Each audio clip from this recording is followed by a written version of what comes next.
continue this morning in our festival exploring being a teacher. And Tatini has just shared before, and we were talking about that we can't do anything wrong, and we can't do anything right. And Eva, that is going to speak to our for the next part of this morning, she's going to talk about trauma and trauma sensitivity. And we know that we can't do anything wrong or anything right, but we also know, as we are human, that we're not always in the moment, and then we can unconsciously perhaps inflict trauma to people and re-traumatize people, and it's also important to be aware of that. And I'm really looking forward to hearing you, Eva, talk about trauma very soon. And Eva, you are a clinical psychologist, and you are trained in MBSR and MBCT, and a teacher since 2013. And you also have a Master of Science in Mindfulness. And I have had the pleasure to meet you several times, because you are also the chair of the Norwegian Association. And we are also Nordic, have a special connection being Nordic. Mm-hmm. Yeah. So just a reminder that this is recorded, and the audio will be presented or published later. So just warmly welcome, Eva. I leave it over to you. Thank you so much. I'm really honored to be allowed to talk with you and work together with you about a topic that is close to my heart. And I also want to underline what you said, Camilla, that this is not about doing wrong or right and stuff like that. Because when it comes to trauma, we can be so anxious to do something wrong and inflict harm. But I really feel that the more we are able to be compassionate, curious, and open and present with our participants, that is the most important thing. But I also think that if we have some knowledge about traumatic reaction, that will be helpful for us to meet when something unexpected happens during class, and also with ourselves. So I think that we will try to create this together. I will share with you some of my experiences, and we will explore it together in some breakups room and maybe in the chat, and we'll see how it goes. But to remind ourselves that we do not have to be perfect, I will start by reading a poem that perhaps many of you know and maybe use in your classes. And it's The Wild Geese by Mary Oliver. Are the sound okay, Camilla? Or do I need to use my earphones? It's okay? For me, it sounds very good. I'll make a slight adjustment then.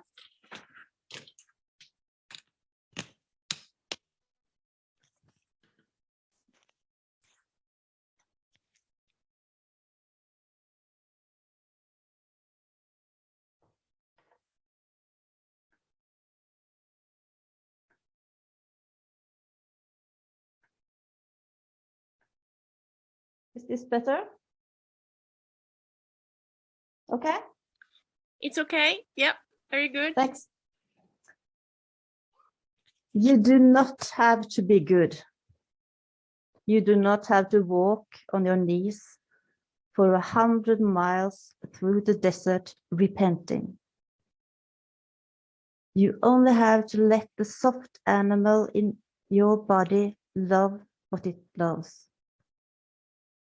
Tell me about despair, yours, and I will tell you mine. Meanwhile, the world goes on. Meanwhile, the sun and the clear pebbles of the rain are moving across the landscapes, over the prairies and the deep trees, the mountains and the rivers.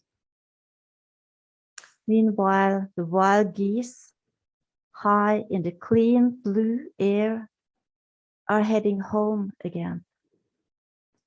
Whoever you are, no matter how lonely, the world offers itself to your imagination, calls to you like the wild geese, hush and exciting, over and over, announcing your place in the family of things. So just pause for some minutes now. Maybe the words will give you response in your body, or maybe something else is happening. So just stop and feel how you're sitting. Maybe adjust your position.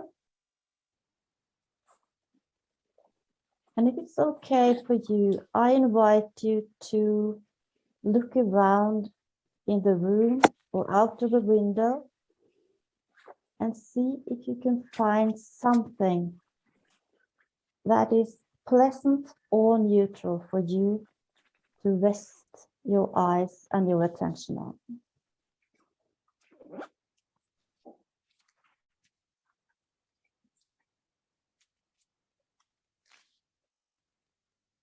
And when we continue this short practice, you can choose to keep on resting your attention on the things that you notice around you. Or you may close your eyes or lower your gaze and return the attention to your body. See if you can feel your feet. You may move your toes a little just to help you feel them. Notice the contact with a chair or a pillow or whatever you are sitting on. Checking in with your shoulders, maybe moving them around a little. And move it with your head and your jaws. All to help you find a reasonably comfortable position.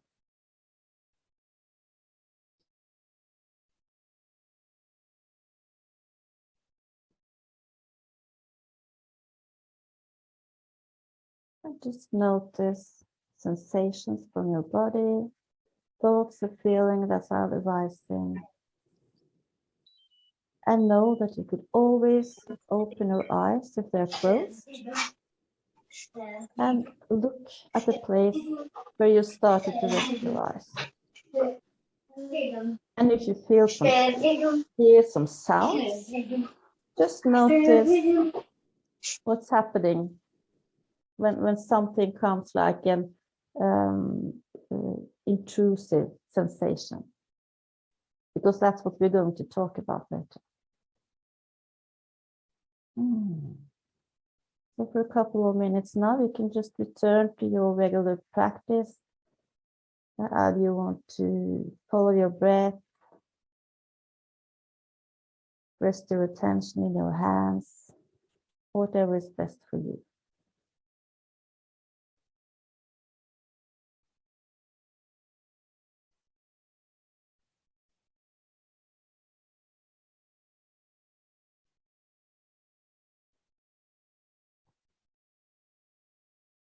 Nothing is right. Nothing is wrong. It is what it is.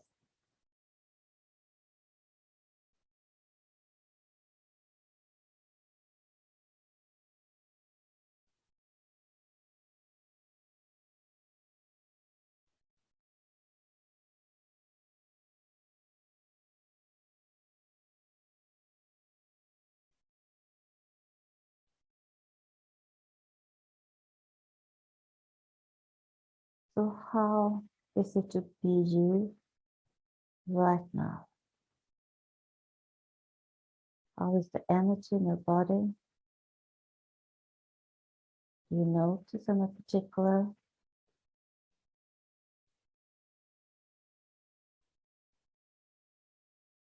Any feelings, emotions that are there? Thoughts about what we're going to do together, how it will be, or about something completely different.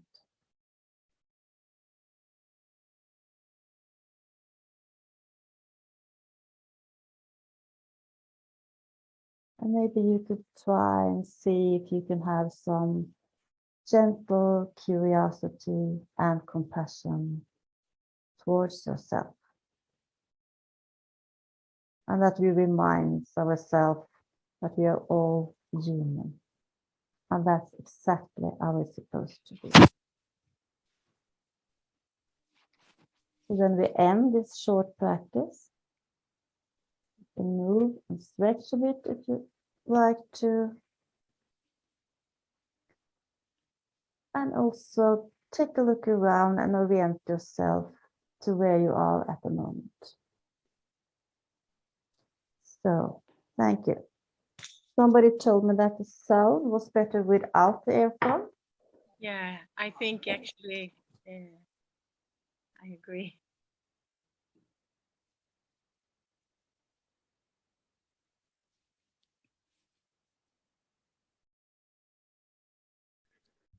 This to everybody now.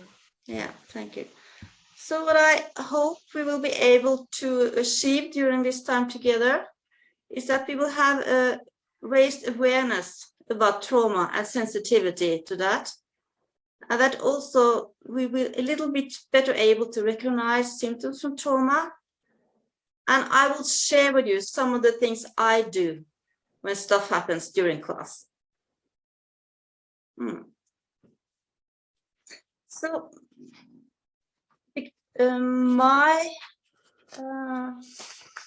I have taught MBSR classes for the general public, and then sometimes people had traumatic experiences with them. And I am at the moment teaching mindfulness-based cognitive therapy in a mental health clinic. And then there are many more people who have PTSD or traumatic experience with them. But we are also so lucky that we really need to have a thorough intake interview. So then we have the ability to talk about them and see how it works. We also talk with them afterwards.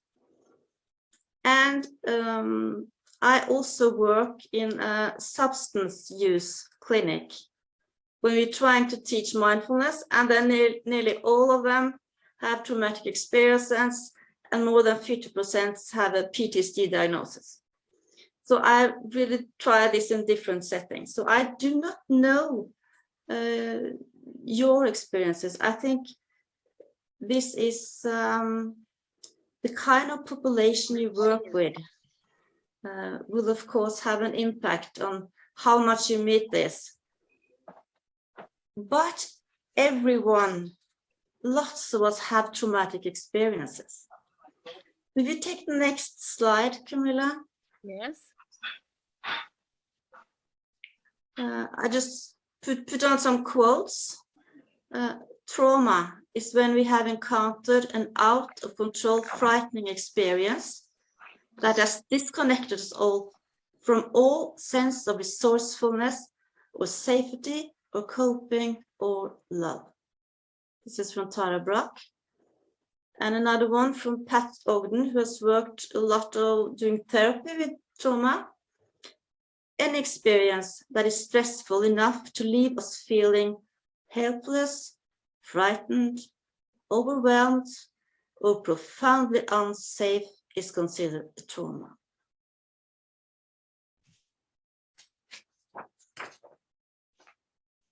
So they say that about 90% of us have had traumatic experiences. Most of us find that they are uncomfortable, and it's not a good thing to be reminded of them. But some of the people develop what we call PTSD, where trauma is really stuck in your memory. But I think that we all can relate to this. So I thought I should share one of my experiences with you. Some years ago, I needed to have a biopsy to check some cells in the body, and it was really painful, and they didn't do it right. They tried 1, 2, and 3 times, and I used everything I could about mindfulness and breathing and stuff like that.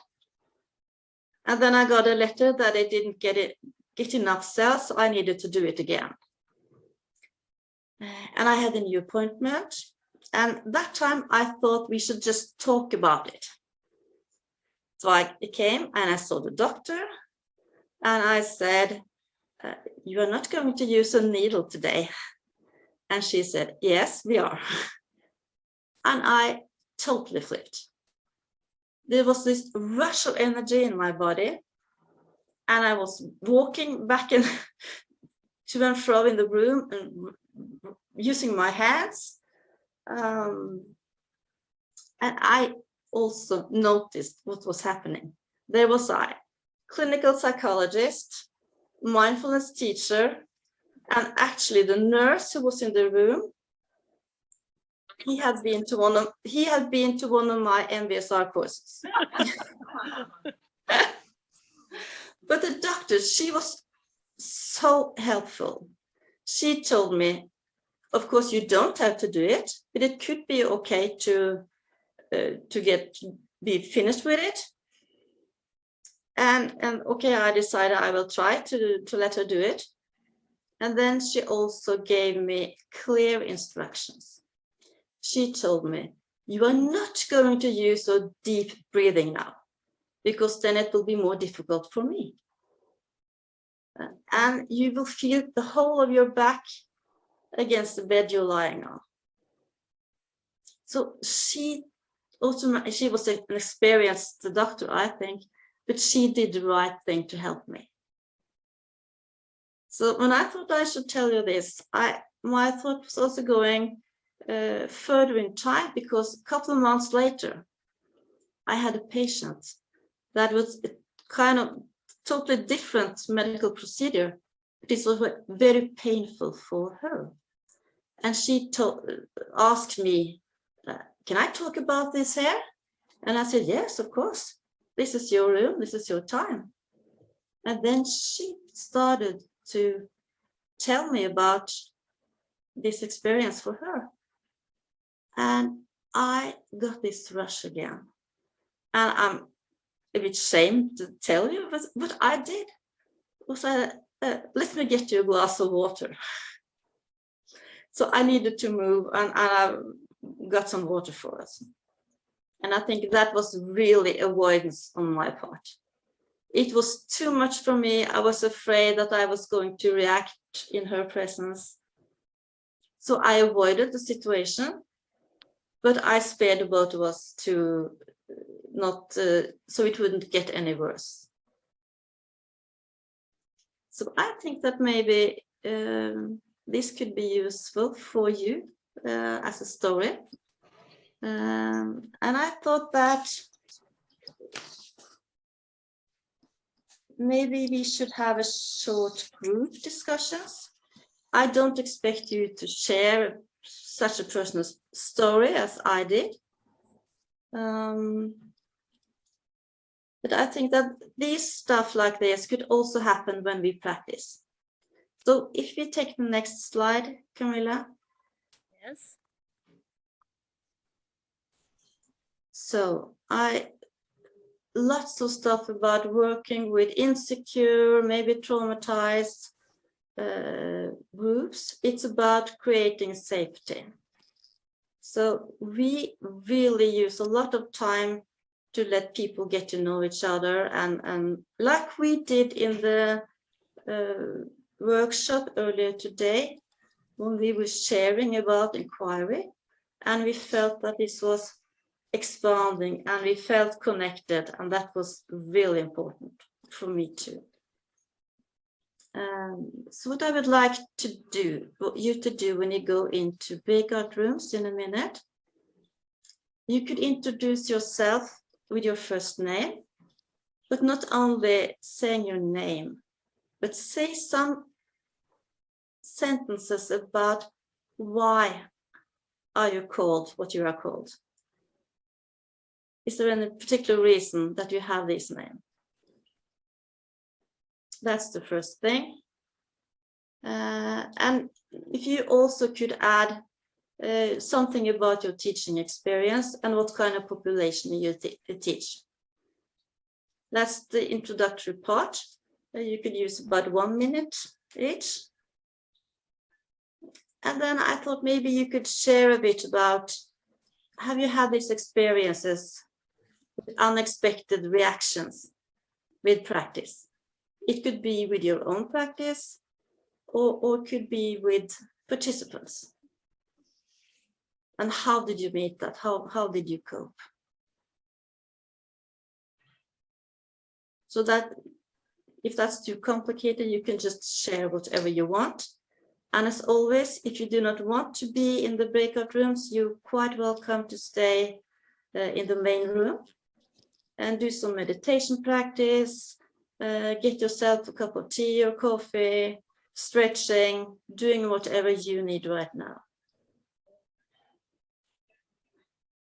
Okay, so short introduction round, your name and some sentences, your first name, why are you called what you're called, and then the second part of it, more your experiences with unexpected reactions and how did you cope. Should we say 15 minutes? Is that okay? Yeah.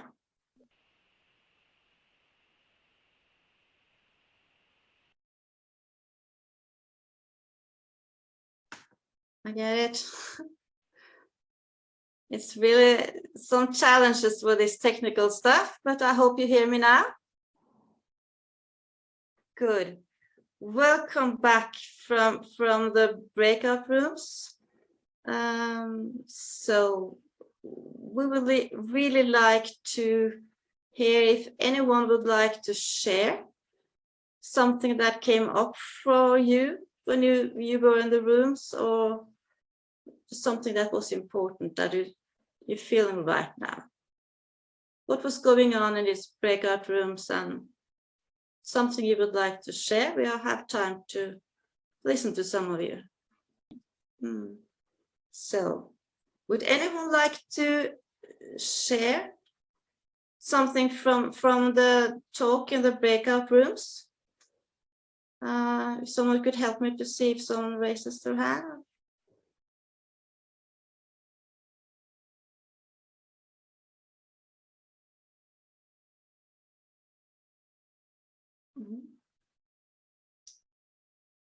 What I used to say in my groups, in this group, you don't have to do anything.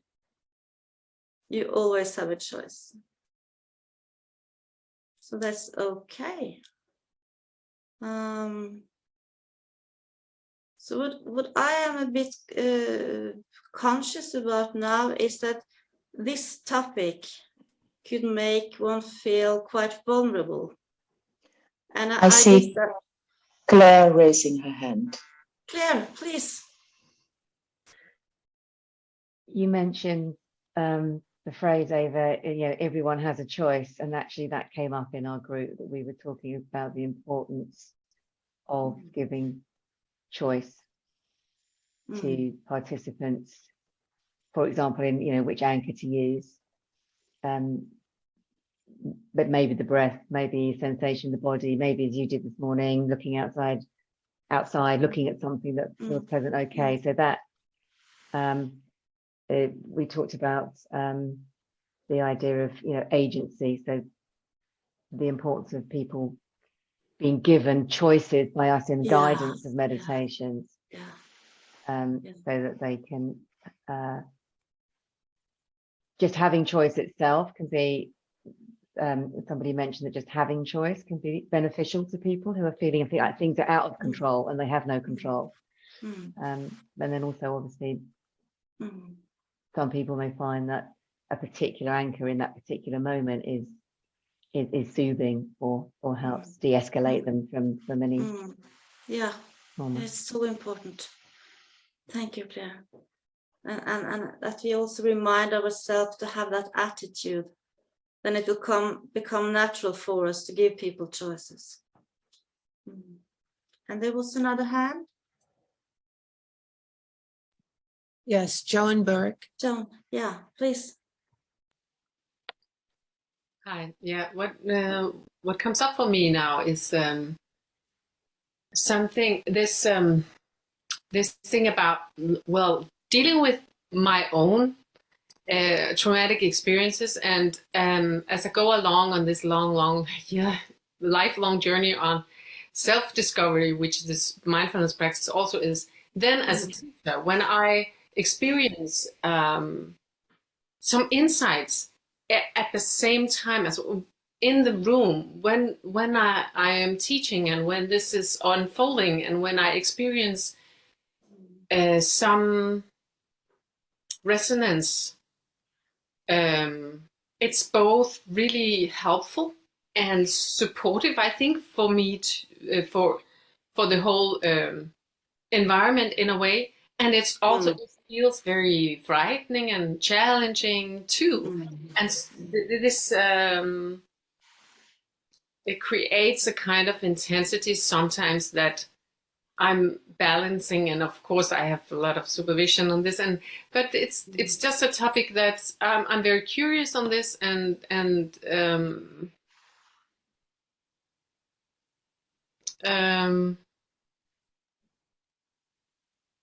yeah, I find it challenging and very supportive in a way too, and it makes me, of course, also very vulnerable, but also what is it? My English is not really working right now. It's just a common human experience, this being in this room teaching, and who's teaching and who's, you know, participating, and it's the whole thing as I think I just wanted to share it because it's I'm curious on other people, on your experiences also. Yeah.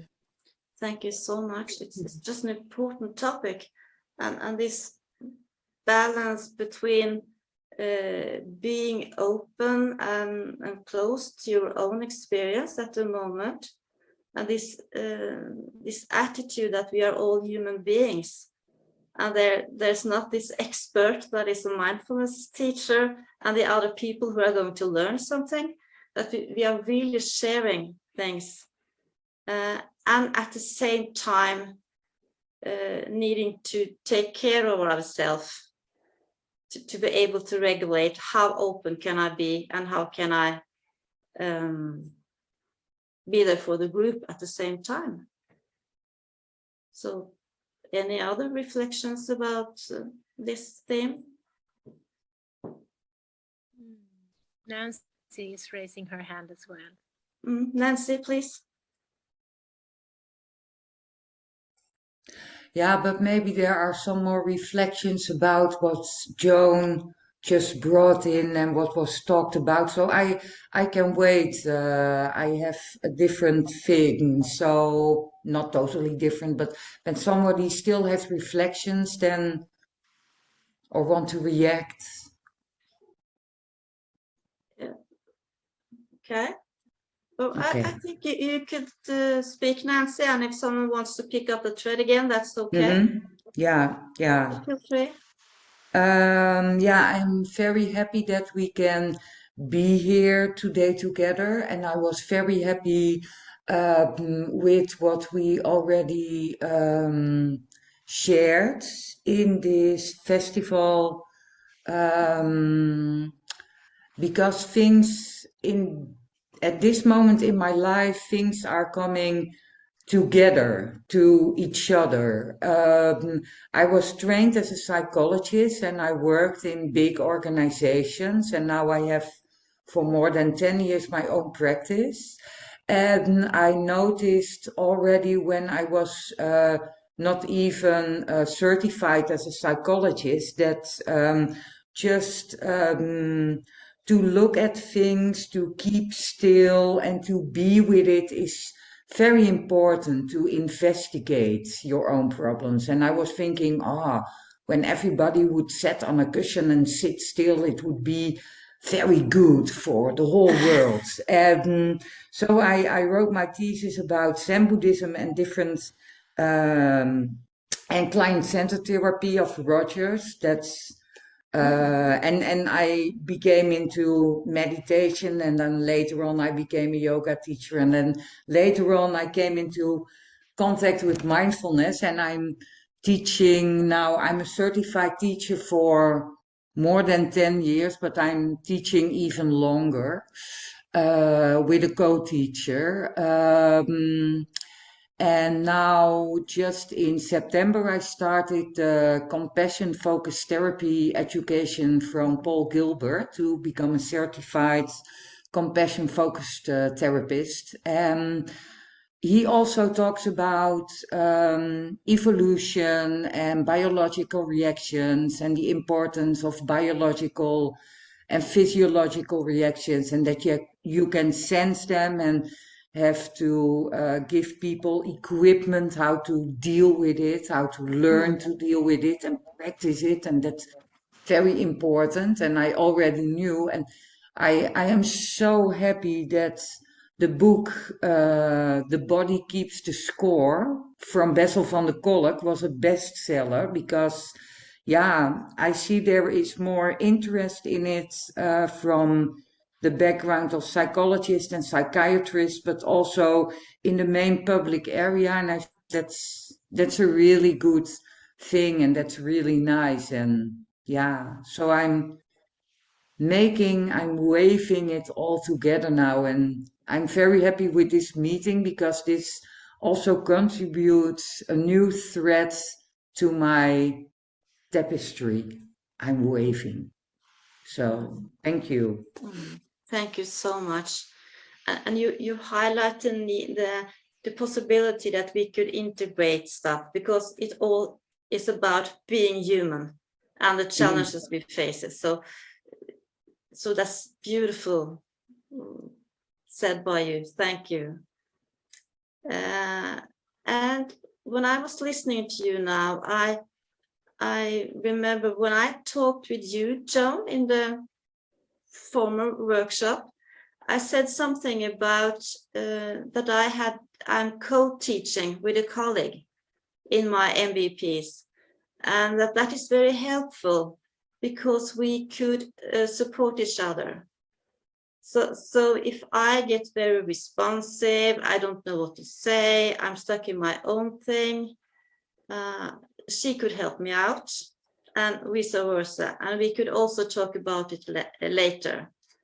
So I feel that is really a great support when working with people with lots of traumatic stuff and many strong emotional reactions. So I'm very lucky that I'm able to do that, I think. Okay. Eugenio raised his hand. Yeah. Please. Yes. Yeah, I wanted to share about trauma that I was not even aware of the existence of trauma in my MBSR groups, like when I started. Then when I started doing stuff in prison, I realized, ooh, this is something I don't know, or I didn't recognize, or a blind spot I didn't see. And now it's like amplified a lot with when I work with prison staff, and now I tend to see that much more, and I recognize my limits as a mindfulness teacher. And I started digging into that, how to take care of that, how to not amplify stuff and in the group and etc. And even started to train. You know, I'm not a health professional. I'm a yoga therapist and mindfulness teacher. So EMDR was not an option for me. I trained into mosaic therapy, which is a much gentle way to deal with trauma and backed up by neuroscience. But what I really want to share is that I think it's really interesting, all these body practices that are coming up with David Berceli and release, you know, that speaks so much to me, and how to integrate that in our mindfulness groups much more than just the Hatha Yoga of MBSR or the Qigong or whatever, you know, just taking an active, it's a question also, and the sharing, taking more active exercises or practices with the body in order to release the trauma in the body. Like that's where I'm going. And that's my landscape that is showing up. Interesting.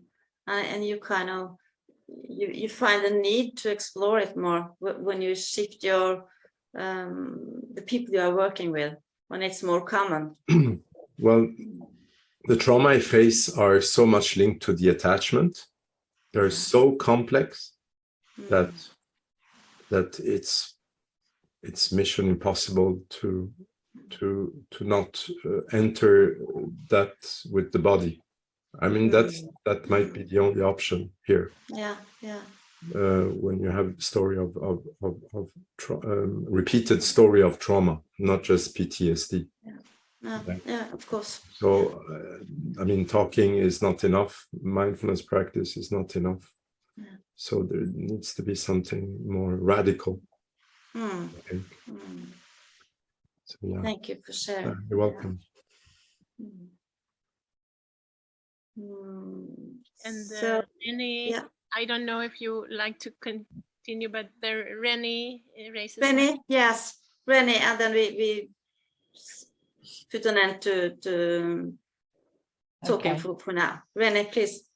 I wanted to talk a bit about mindfulness teacher training. I run a pretty informal network where I have at least 2 to 5 emails a month from people who are mindfulness teachers who have had absolutely no training whatsoever in trauma awareness, who come across people within their courses, participants who have trauma responses, trauma reactions, who become dysfunctional in classes, who don't know how to deal with that, haven't got the foggiest notion, a bit like you, Eugenio, don't have the insight. And now that David Treleaven has stepped back, I was horrified to hear him say in his ending podcast the other evening that the new curriculum for teaching MBSR, MBCT, and other mindfulness-based programs, which incorporates completely a TSM point of view and teaches from a TSM point of view, won't be published for another 1 to 2 years. And in many training schools, I'm horrified. I don't know about in Europe. I don't know what happens in terms of your training schools in Europe, but in the UK, TSM is not currently moving into mainstream mindfulness teacher education, and it's a real concern. Yeah, it's like, I'm concerned too. So thank you. So we just need to be aware of this and try to share it with others.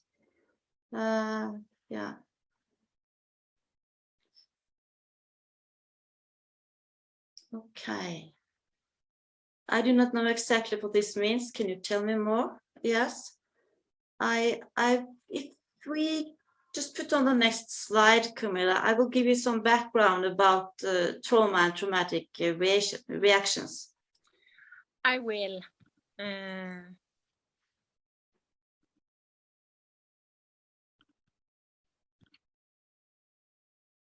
Oops.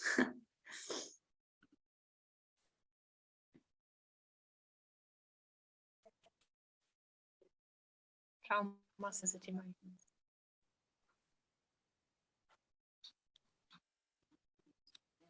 So this one? Yes, thank you. So this is a short model.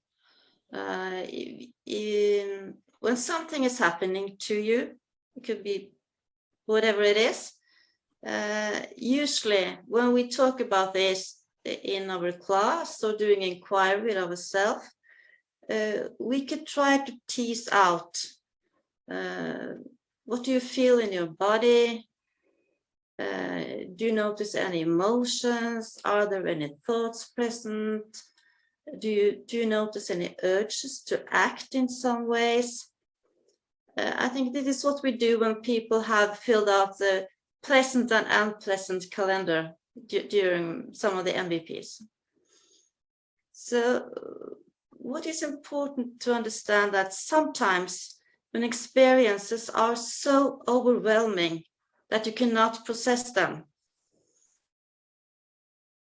Okay, sorry. I misunderstood you, Nancy, but I go to this anyway. That sometimes experiences are so overwhelming that your system cannot process them. And then it is stored in your memory like a big blob. And this blob can resurface if something reminds you of it.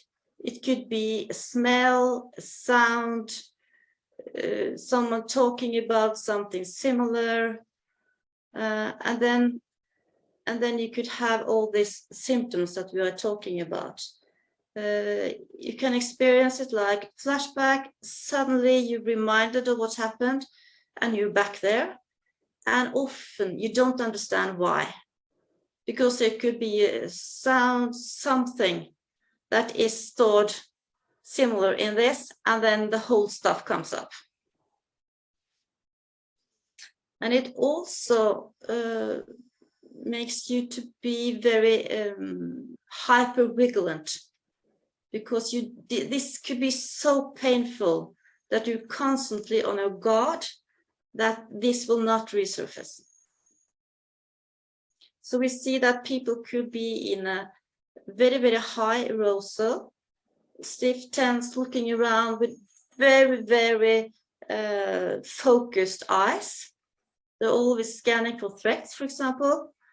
And that could switch between totally collapse.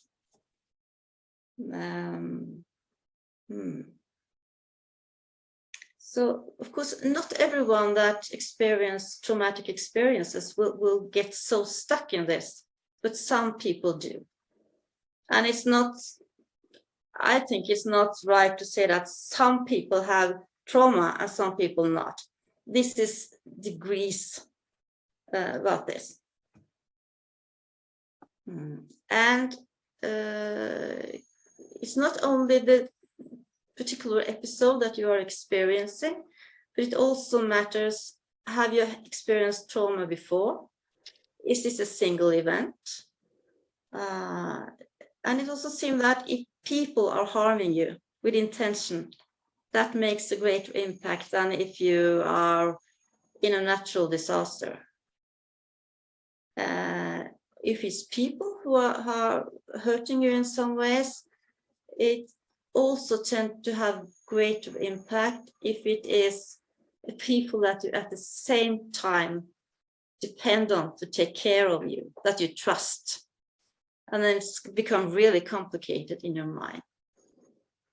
And children seem to have less responses to process trauma, so it could be more, have a greater impact for them.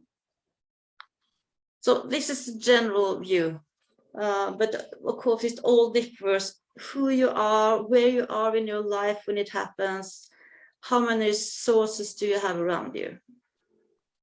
So, but I found that this picture to remind ourselves that sometimes experiences can be like a blob in your memory.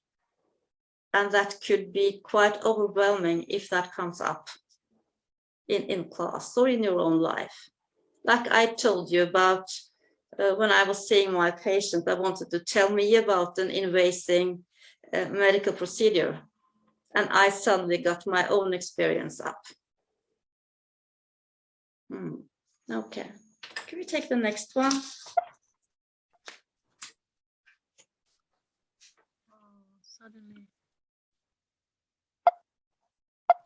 Suddenly it doesn't work. Oh no. There, it works.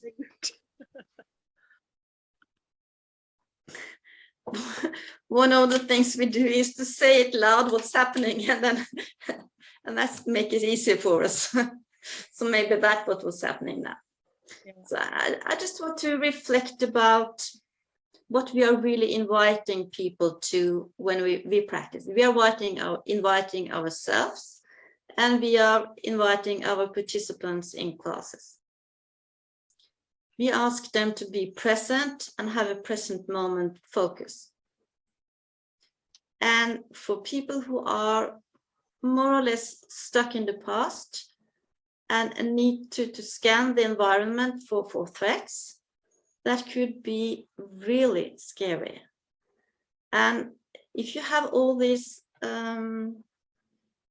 physical reactions in your body, it's not always helpful to ask them to pay attention to that. That was why when we started the practice in the beginning of this workshop, I asked you to find somewhere in the room. That's very good to always help people to notice where they are and to anchor themselves in their environment and the senses. So we also invite people and ourselves to have a non-reactive observation, stepping back and see what happens. And if you have strong memories that could arise, that could also be a strong challenge. But this contrast is also why mindfulness could be so helpful for people, us, with our traumas, what we're living with. But you need to have the right doses. You not have to grit your teeth and fight yourself through it. So just as a short association, in one of my groups, I had a person who, he had a story with alcohol addiction. And we were doing the body scan, and oh yes, he should lie down. They got the choice to sit or lie down, but he lie down. And when I asked them afterwards, how was this for you? And he said, this was 30 minutes of pure hell. So he just been there, and it has been terrible for him. And I learned something about that, and I was really grateful that he was able to verbalize that. But he didn't, he came back a couple of times, and then he dropped out of it. And we also ask us to step back and have the wider perspective, this flexibility. And as I said, that is also a challenge. If you really need to stay focused, if there's something threatening around, or to have a kind of guard with your own consciousness, that stuff was not coming up, that could overwhelm you. So we ask people to let it go. And it's so nice, I feel personally, when I'm able to letting go of stuff. But if I always need to be hyper-vigilant, it's much harder. And after we have work with focused attention and stabilize our mind, one of the ideas with mindfulness is that we also will have a clearer sight. We will see what is going on. You're able to differentiate our experiences and also notice where other people are without all this, I can't find a word, something from Buddhism, whatever. And for people who have these strong traumatic reactions, it could easily be chaotic. Everything is happening at once. It's difficult to sort it out, or sometimes they don't feel anything at all. One participant I had with an MBCT group, he seemed to be doing very fine in the group, and oh, I'm training and I'm walking, I'm doing everything because I do not want to come back to being depressed again. And some weeks after we had finished the group, I had an after interview with him, and I noticed that when we did a short practice, and he also had some sessions with me later, and whenever we would try, we touched something painful. His word was chaotic. He was all over the place with his mind, and we had not noticed that during the group, that he really needed to avoid painful stuff, otherwise he would get overwhelmed and be chaotic.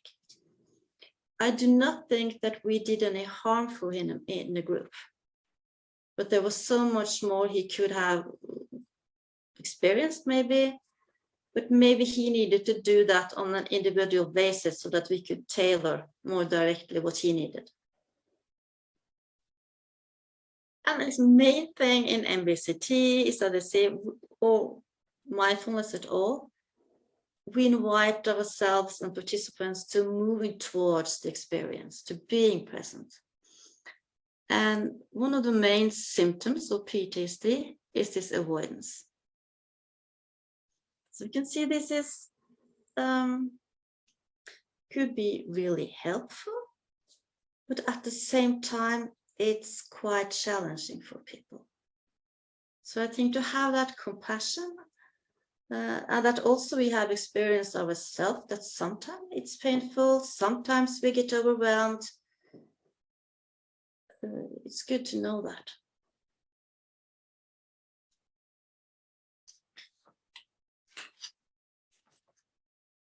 Do any one of you have some comments or reaction to this? Maybe you see another contrast that I haven't put up here. Without Nancy's fighting, she will say that it's okay to avoid. That's taking care of yourself. Yeah. Absolutely, very important topic. Yeah. Avoidance might, like we talked about in the former, that what could be okay with not doing practice, for those of you who participated in the former workshop, to not doing practice could actually be to take care of yourself if you're vulnerable. John, please. Thank you.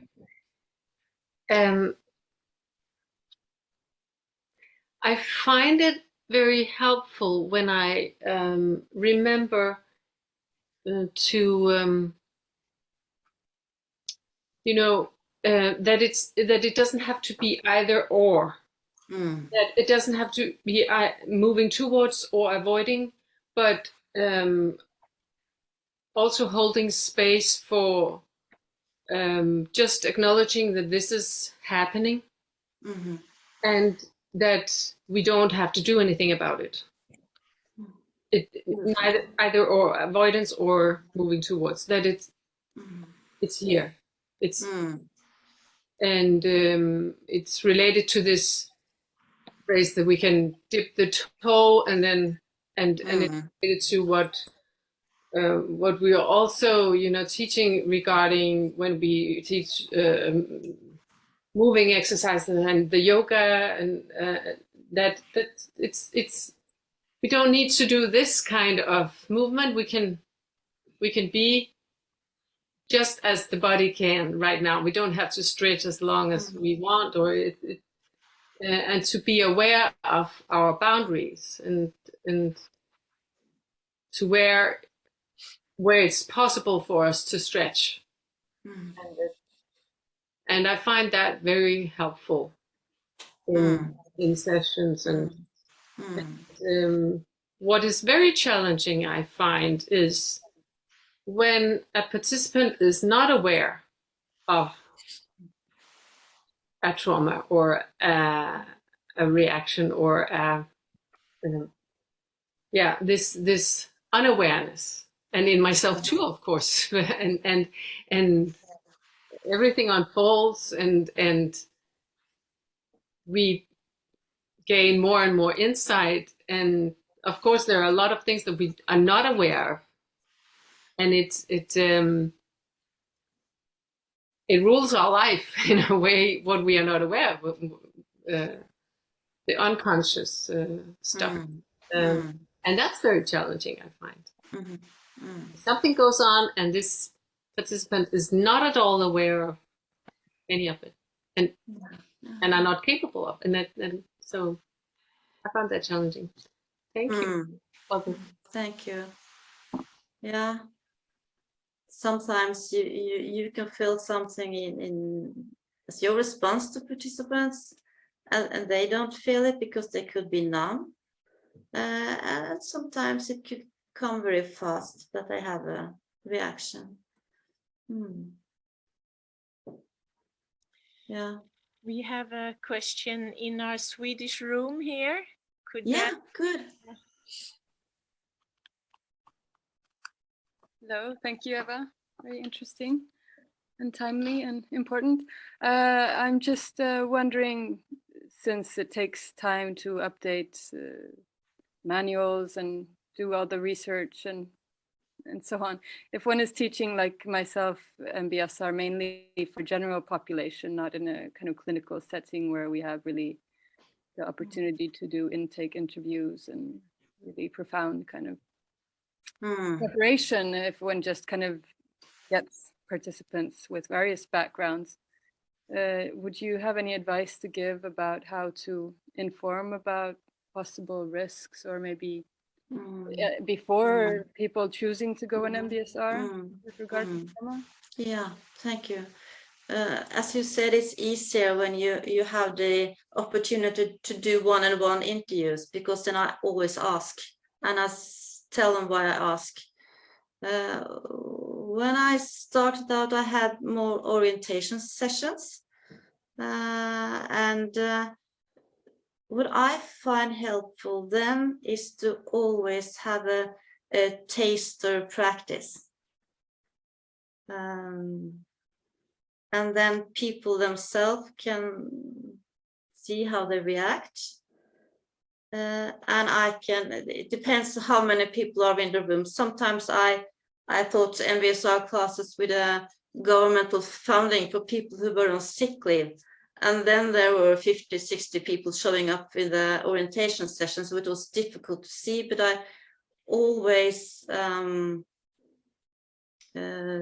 did these taster sessions, so you can always see if someone is really opening their eyes and getting restless and stuff like that. And I also stress this, that I give you invitations in the group, but you do not have to do anything. And I found it helpful to be available for short talks, so they could speak to me if something was happening. And I think it also could be nice to have someone you can refer to if stuff was happening. So sometimes if I speak to people one-on-one, we have so that you could take part in the MBCT group, but you need to have a therapist. So if something's happening, you could have someone to talk to. Did that cover? Yeah. Was there any helpful? Yeah, definitely. Yeah, I was just wondering if you give any clear counter recommendations, like people with this and this and this are not recommended to participate. No, I think that is difficult because it depends on how much people have worked with it. Do you know what could happen? And do you know how to take care of yourself? What do you need if you get overwhelmed? I say something like, sometimes it could be a lot of emotions. Do you need to stand up and walk around? That's okay. Yeah. But you're not guaranteed. I have some examples when I didn't get it in the beginning. So yeah. Thank you very much. Should we have a small stretch or something? I saw you were stretching, Katarina. I don't know if that's a signal to me. Should we take a couple of minutes? No, it was just for me. It was just for me. And we have Marta and then Rini and then Sharida asking for sharing. Okay, then we do that. And I just encourage you to do the stretching and taking care of yourself, whatever you need when we're sitting here. Thank you. Martha, yeah. Thank you. Coming back to the question, what to do with the general population course, I'm just thinking aloud now, but maybe having some kind of questionnaire asking participants, do you know ways of taking care of yourselves, or do you know these and that symptoms, and then do kind of screening with those emails that you get in return. That might be an idea. And I wanted to say, I'm an MBSR and also mindful self-compassion teacher. And what I really appreciate in the MSc curriculum is that it has a place for almost psychoeducation in talking about backdraft and how backdraft can manifest. And so it also uses the circle of safety with the different being safe, being challenged, being in overwhelm, and really taking time to talk participants through different ways of how this could show up. For example, aggression or getting really tired all of a sudden. And in the courses I teach, oftentimes people come to me and say, oh, I've noticed, I get sleepy the whole time. What could that be? And so it gives me an opportunity to really react to their symptoms and also to help them identify that this could be actually backdraft. I'm talking about MSc now. Or so I agree. It's really, it can be so key to help people name what is happening, and that is the MSc perspective. Add some compassion to their experience. And I think that's quite vital to be able to say, oh, this is a symptom of trauma I'm experiencing, and then giving myself compassion so that I can actually be with it without getting so overwhelmed. Thank you. Thank you. So that model could be very nice to integrate in the MBPSR. Thank you. I'll look that up. Okay, and then it was Rini. Yeah, thanks again. One of the things that's coming out of the research out of Brown University with Willoughby Britton and Jared Lindell and that group who are majorly investigating trauma sensitivity and trauma reactions, especially adverse reactions in mindfulness meditation, is that people do not report. Even if you ask them, they don't report. Those of you who are academics will know of the existence of something called researcher compliance. When you ask a question, people will tend to say what they think they want you to hear. So they'll say, no, everything's fine. Basically, in order to get to the root of how many people are experiencing adverse reactions, you have to have somebody who is not you to ask the questions, and you need to ask very specific questions about specific adverse effects. And in the first set of research, which some of you might know about, the varieties of contemplative experience, there were 59 noted at that point, and that was 10 years ago. So there are many, many, many adverse reactions. And by an adverse reaction, we mean something that affects you in your daily life, not just that I felt a bit distracted during meditation, or I feel a bit spaced out afterwards, or something. No, things that continue, that actually interfere with daily living. 59, 10 years ago, that was when they first started the research. It's probably grown a bit since then. So it is important to recognize that there are probably people sitting in your classes, like someone else was saying, you know, or like you were saying, Eva, who never mentioned. Why? Possibly because we didn't ask, or if we did ask, they, you know, for lots of reasons, they don't want to say. Yeah. Am I the, you know, the people who are open their eyes and peeping around a bit like this, like, am I the only one that's kind of feeling like awful right now? So that is really, really important. And one of the things that I do is I have a little pack of aspirin, and I open my little pack of aspirin and I take out the inner, which is a piece of paper that says, this is what you use this for, this is how you use it, and these are the adverse effects that might be possible. That normalizes it instantly. Yeah. Every one of us has packets of pills at home. Every one of those packets of pills will have an insert like that in it. We never get freaked out by that. We never get bothered by it. We know that there are side effects. Are there side effects to medication? Yeah, there are. Do I need to be bothered about them? Well, if you start experiencing them, yes, but if you don't, it's the same as aspirin. If you get stomach pain with aspirin, take notice. If you feel awful when you meditate, take notice. Otherwise, throw the bit of paper in the bin. So I find that kind of normalizes it and kind of brings down the kind of, you know, it's so important. When I was a young psychologist, I learned about re-traumatization. I was so scared by it that I didn't dare to talk with patients about what they had experienced. And after some year, one of my patients said to me, but I really need to talk about this. Okay. so thank you so much. And I think we also could normalize by asking, just with the raising exercises, did anyone think that was awful? Did anyone didn't want to eat it? And also do that all the time to ask, did anyone experience it differently? Thank you so much. Sharida, and then I go on because I look at the time. Yes, thank you, Eva. So what I would like to share, hearing all the experiences so far, is that, you know, being a mindfulness teacher, I believe, is just a long life learning.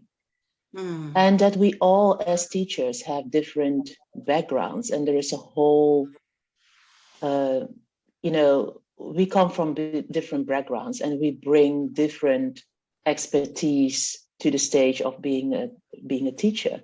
And this afternoon, Stefan now is going to take us into that aspect of being a teacher on the peer reflection. One knows one, and with a group you know so much more, and we can share our expertise about the things we come across in our teaching and as teachers, and we can learn more from each other. And you know, listening today to what we share, sometimes being a teacher can be, I repeat it again, can be a very lonely exercise, and it can be a struggle when you notice things that your participants are experiencing and you're like, ooh, I don't know how to deal with this, you know. But know that you are not alone in the teaching. There are colleagues. Reach out, form intervision and peer reflection groups that can even be like we do that now today on screen, so we can share our experiences and learn from each other. So that's what I wanted to bring out. You don't have to know everything on your own. You know, we are all teachers, and let's, you know, share more of our expertise with each other. And not all of us teach in a clinical setting. So when it comes to trauma and trauma sensitivity in mindfulness, we all come from different backgrounds. So let's share the knowledge. That's what I wanted to say. Yeah. Yes, thank you. Yeah. And here we So- have one of the pillars of Ayamba, which is the contribution to continuous education. And we do that with this festival, we do that with the Ayamba retreat, and we do that with the bi-weekly Ayamba exchange meetings to support all of us in learning from each other. So this is, you are experiencing one of the main things why Ayamba has a reason to exist. Yeah, exactly. And I feel so grateful for yesterday evening, today's workshop, and being able to listen and sometimes I miss the English word, to be in communication with you about this theme. So would I suggest that we take a small practice break now? Just pause for a moment. You could close your eyes or you can keep them open. But just start by feeling your feet. If that's okay for you, or you do it your way, that's totally fine. But I thought we could try out, if you would like to use your feet, your hand as an anchor. So just notice your feet if you want to take part in this, otherwise you do something different.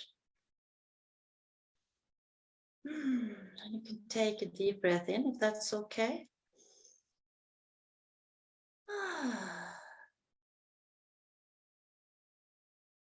Just ask yourself if it's okay. What is going on for me right now? Am I tired? How is the energy level in my body? Do I feel quite roused because we talked about the challenging themes, or because of something else? Or am I more in the middle level, or feeling more down? It's nothing right, nothing wrong. Just notice.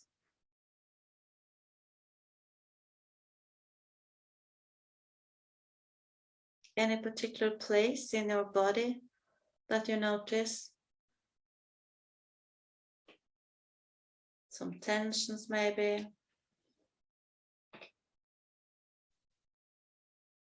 Check in with your position.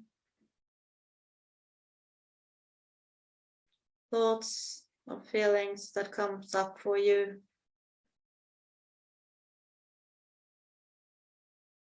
And see if it's possible just to be gentle and curious about what's happening.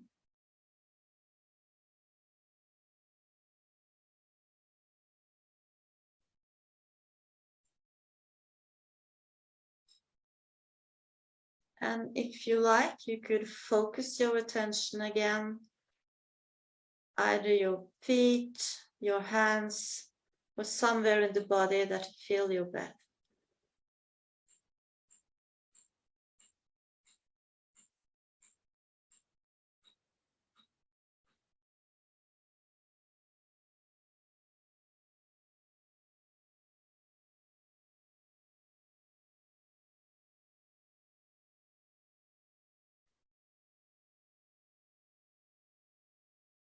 And then, if it's okay, you can expand your attention so that you notice your whole body.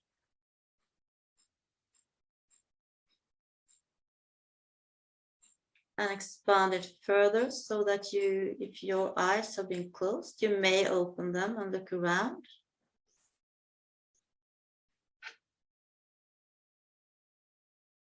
And if it's okay, you could take it one step further and look at the screen and see some of the faces of the people who are together with you during the internet here. Okay. So that was a short practice. Stretch and maybe ask yourself, what do I need now?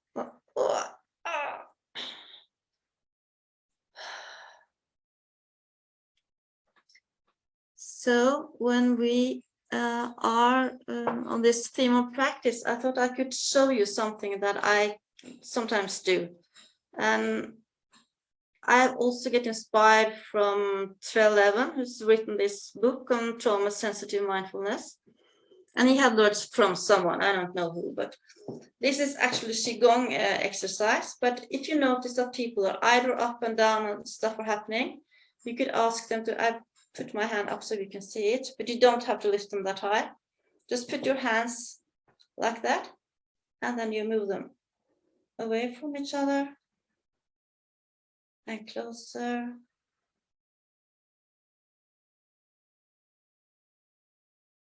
And if it's okay for you, you could try to coordinate with your breathing. You're breathing in when you're stretching your breath out. And you're pushing your hands together and breathing out.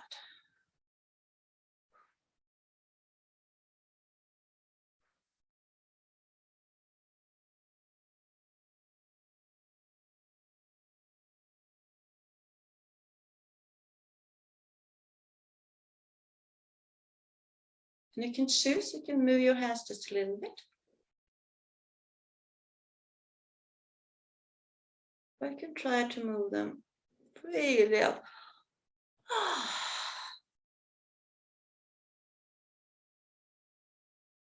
Okay, thank you.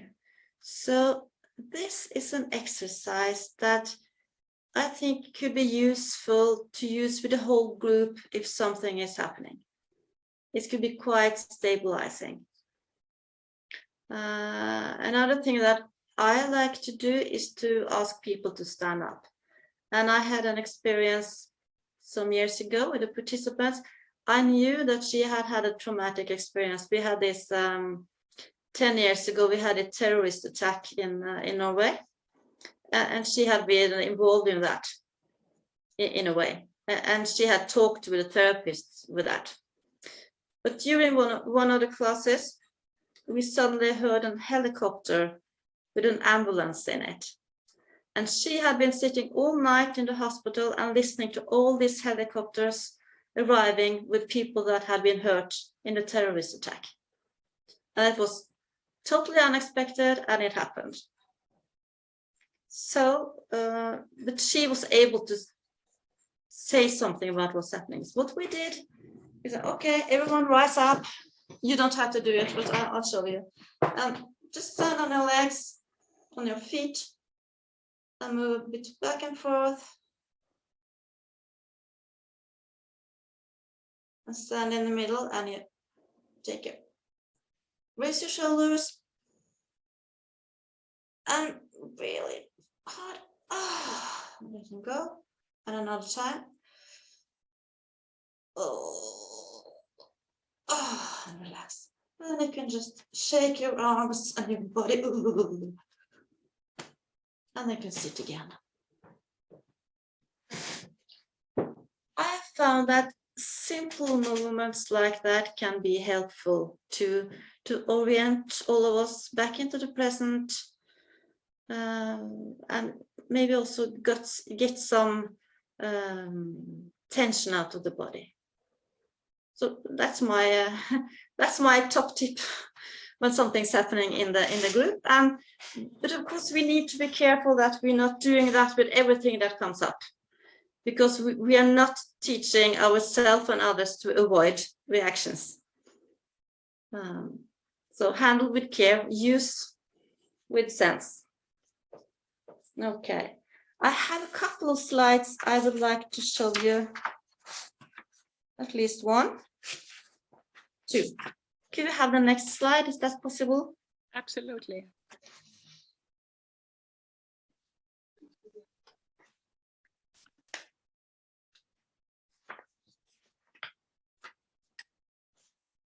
So this is just kind of summing up what we already have talked about.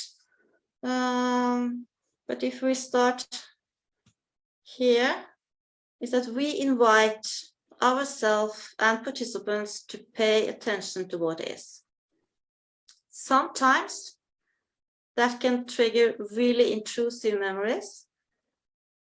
And then you have your body react, like you talked about, Eugene, that there's something biological going on here that's automatic. And like I also told you in the beginning, when I got this, I was flooding with energy and emotions when the doctor told me that she was going to put a needle in my throat. And I really couldn't stop it. But it was helpful that she was understanding, giving me choices, and gave me clear instructions. That helped me to reorient and be present and to calm down my nervous system.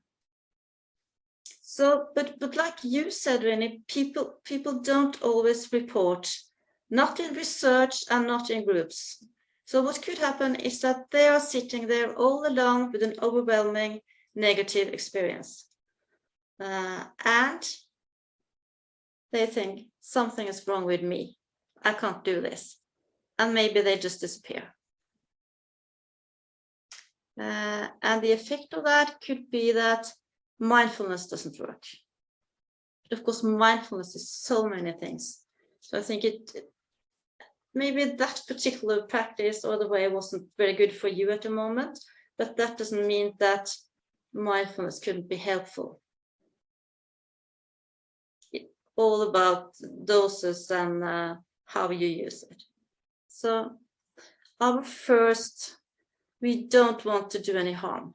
We don't want people to be re-traumatized. That's important. That maybe the main thing. But if we are open, flexible, curious, and always giving the choices, as lots of you talked about, we are safeguarding quite a lot with that. What I also found sad sometimes is that when people are presented with mindfulness that is not tailored to their needs, then I think it is an opportunity lost. I have at the moment a small group for people with substance use disorders, and I also have the small funding to interview them. And one of the participants said that she had been to mindfulness groups and found it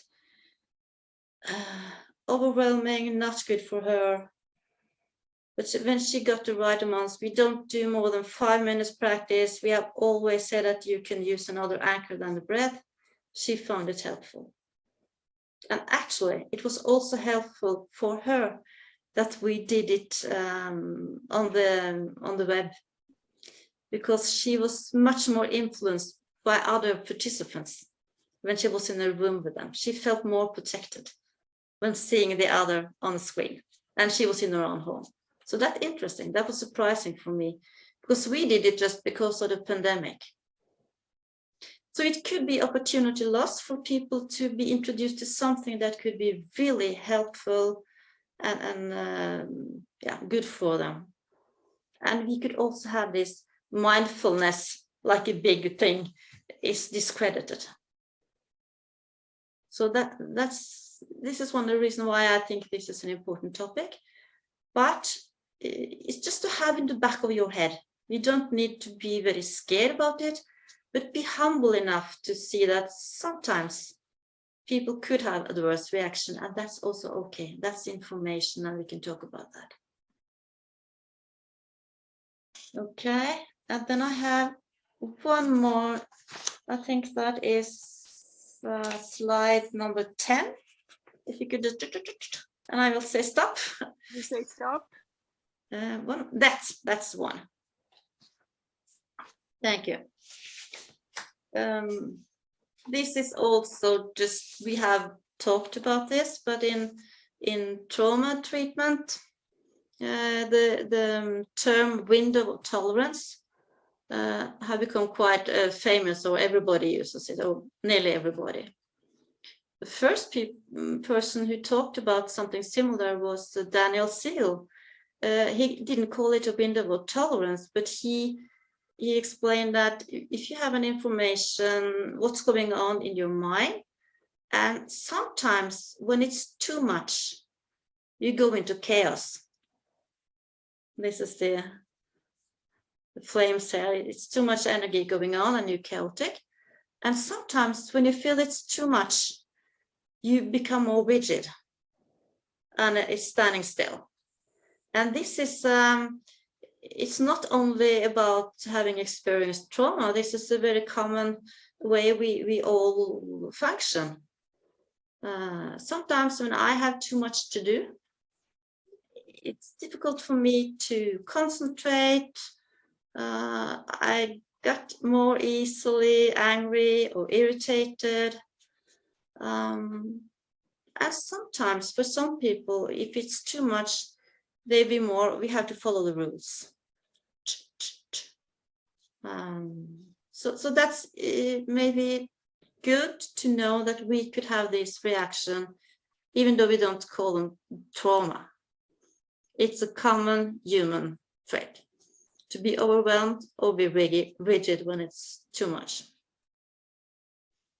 But in regard to trauma, this is used more to explain what could happen if you go into what we call survival mode. And then it's really automatic triggered. And it's supposed to be there because it should take care of yourself. When something is dangerous, you might need to have lots of energy into your body so you can fight or flight. Or sometimes it's more sensible to just standing still and try not to be noticed. So I have started to use the term that it has to be safe enough to practice mindfulness. You have to be safe enough, you have to be within your window of tolerance, and then you can, to a certain degree, observe what's going on. It's possible to have the courage to try to explore, and you also have the capacity to communicate and to name what's going on. It's not either or, so this is a very simple model, but it could be useful to remind yourself. So everything we do to foster safety in a group is helpful for everybody, and particularly for people who have a history of trauma and are afraid that something very painful should come up for them.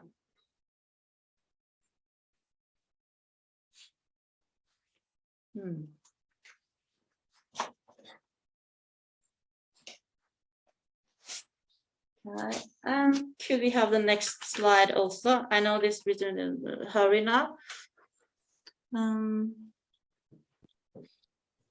Just have some reminder for myself, and if it's helpful for you, that's fine. If not, you just do it your way. So I think that it's important to give information, be predictable. And I have also sometimes noticed that giving choices are important. But if you give too many choices, it could be difficult.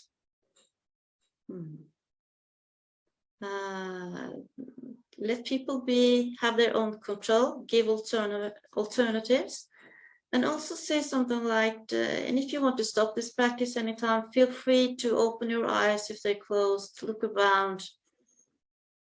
Yeah, and that using environmental, seeing exercises, listening, like we did something today, and a personal anchor. And there's a question of home practice, which I have felt so many times I could get irritated, or I want them to do it. And I really know that it's the people who practice at home often get much more out of the group. But then to be a little bit humble that I don't know why they're not practicing. So to be able to explore it.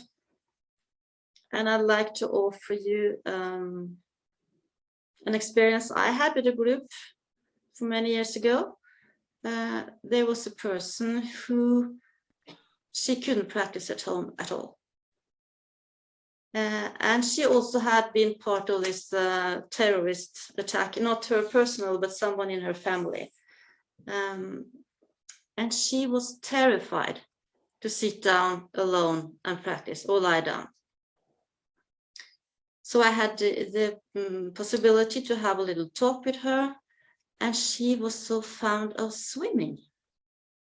So we agreed that she should try to feel the water on her skin when she was swimming, and that should be her mindfulness practice. And that was a big opening for her. So in the last session with that group, she was nearly crying, and she said that everyone who's been part of this terrorist attack should be given the opportunity to participate in a course like this. So that was one of the times that I managed to be flexible and open. And I'm so touched even when I tell you about it now.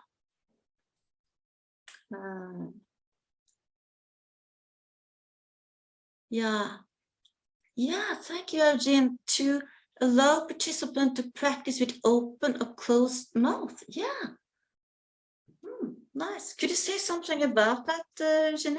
Yeah, I can definitely share. I'm a yoga teacher, and we have this practice or conditioning that it's better to breathe with the nose, with the nostrils, and it's, I mean, physiologically it is true, it is an evidence, but when it comes to trauma, when I was myself experiencing a trauma, I just discovered despite my practice, I was just breathing with open mouth. So all these suggestions that come from the teacher, please close your mouth. No, I don't want to close my mouth. So that is even worse. It brings even more. So just giving the option to breathe when we practice the breathing object, to breathe with open mouth. I think for me it's become an evidence now. So I just want to share this. I mean, yes, thank you. Yeah. Then I learned something new. Something I have learned much new things today, but that's also thank you. Okay. So I give you some examples with this, how you can do it if things are happening in the class. You could use this, you can stand up. And I also recently got to know other exercises. We can share it together, that's okay. I see we nearly out of time, and I'll just show you this. If you put your palms on your thighs, if you want to try it, you don't have to, of course. That's a mantra during this workshop. You don't have to do anything. But you put them near your stomach, and then you just stroke them towards your knees, and then you take them back. So you can feel the connection between your thighs and your palms and your fingers.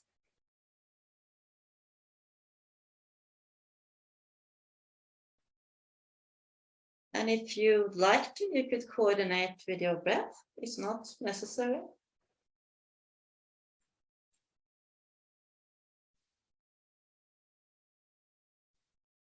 And if you stop the stroking, just notice for some second how it feels in your fingers and your palms.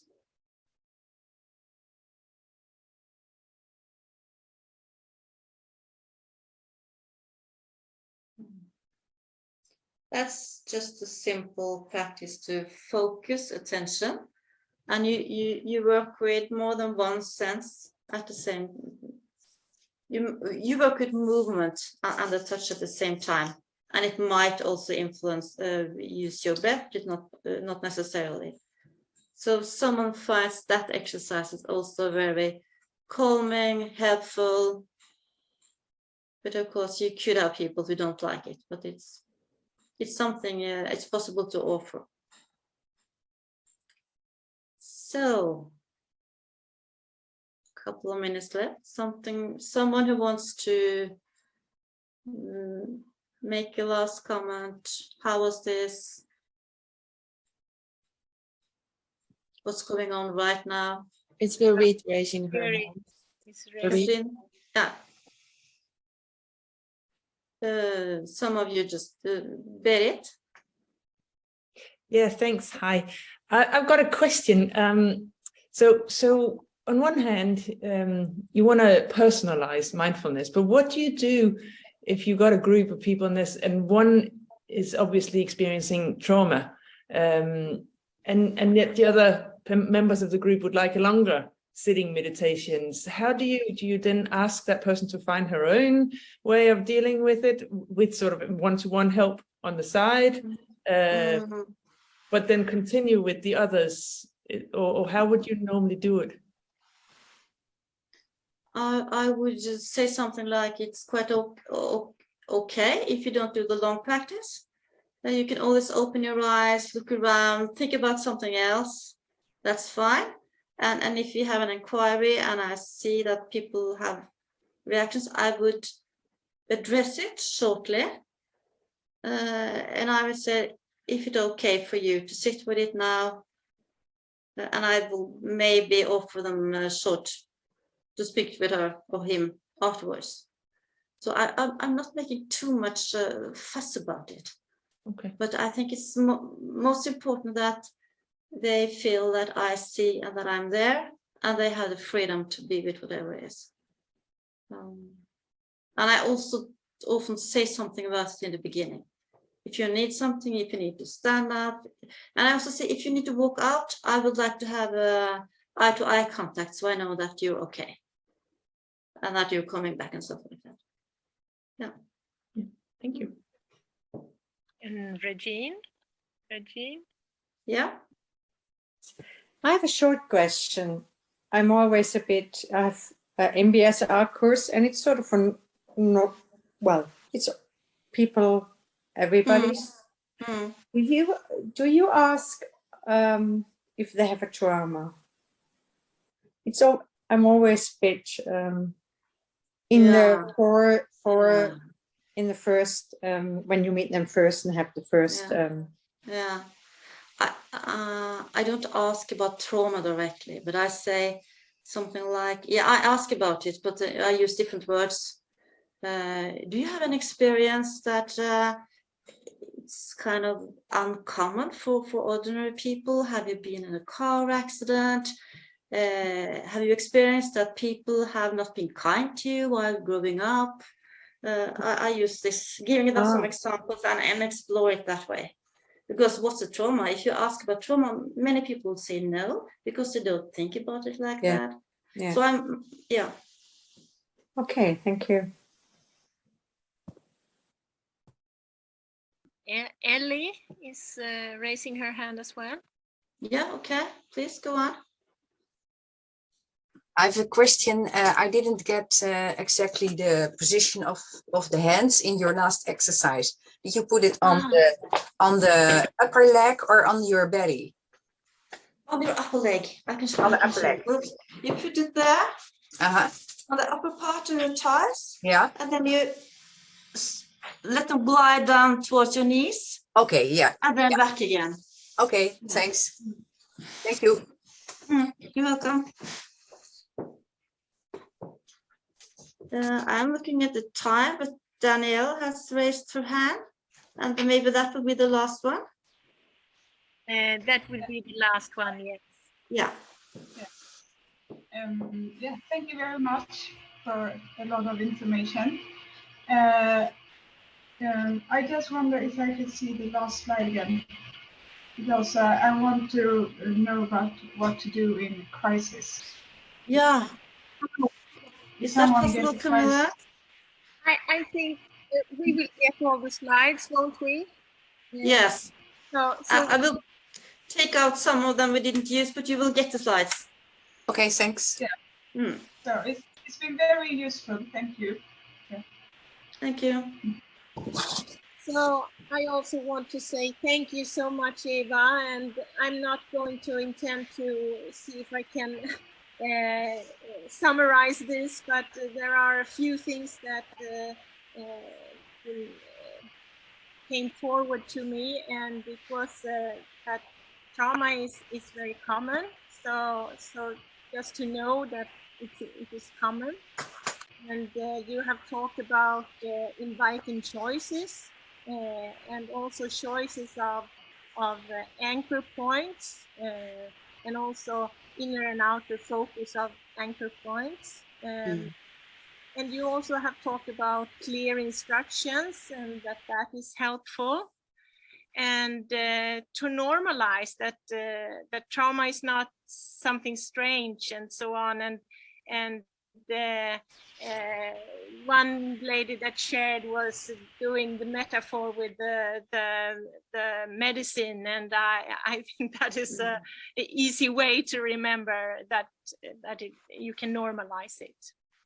So thank you so much, Eva, very inspiring. So and thank you all, and let's have a good lunch or body break, and see you back at let's see on the schedule a couple of minutes before 2 o'clock. And thank you everyone for sharing so much and being an active part of this workshop. So thank you from me too.